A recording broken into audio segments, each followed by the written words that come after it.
தமிழ் சொந்தங்களுக்கு வணக்கம். ஒரு வீடியோ பார்த்துருப்பீங்கன்னு நினைக்கிறேன், பார்க்க வாய்ப்பு இருந்திருக்கும், பார்த்துருப்பீங்க. இல்லாட்டினா வந்தால் பாருங்கள். 2.5 வயசு குழந்த வாயில் போய் பீடியை குடிச்சிட்டு அந்த புகையை விடுறான். அந்த பீடி அது வாயில் வச்சு எடுக்கிறான்.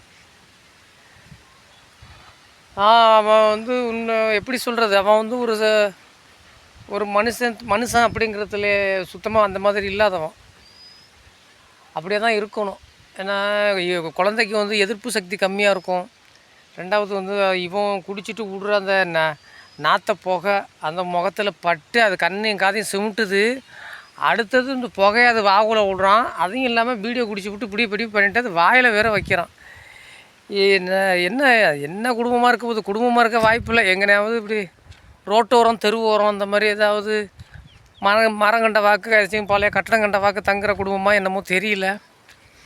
ஆனால் குழந்த பார்க்க நல்லா இருக்குது. என்ன இலவுன்னு தெரில, இந்த மாதிரி அவன் பண்ணுறான். இதையும் இவனெல்லாம் என்னன்னு போய் கிடிச்சு பார்த்தோம்னா அந்த வீட்டில் காரணம் சொல்லுவாங்க, தண்ணியை குடிச்சிட்டு இப்படி போதையில் பண்ணி விட்டானு. என்னடா போதையில் பண்ண இதா? 2 வயசு வாயில் குழந்த வாயில் பீடியை கொண்டு வைக்கிறது நல்ல இதான் போதையா உனக்கு?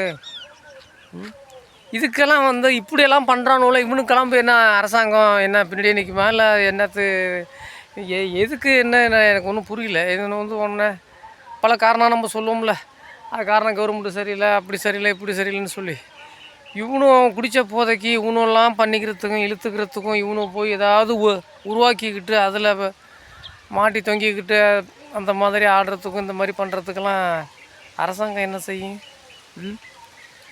அவனும் அரசாங்கங்கிறான். எதை சொல்லணுமோ அதுக்கு தானே அரசாங்கம் காரணம் சொல்லணும். அரித்தாலும் அரசாங்கம், சொரிஞ்சாலும் அரசாங்கம், இழித்தாலும் அரசாங்கம், பழித்தாலும் அரசாங்கம்னா இது என்ன? எனக்கு ஒன்றும் புரியல.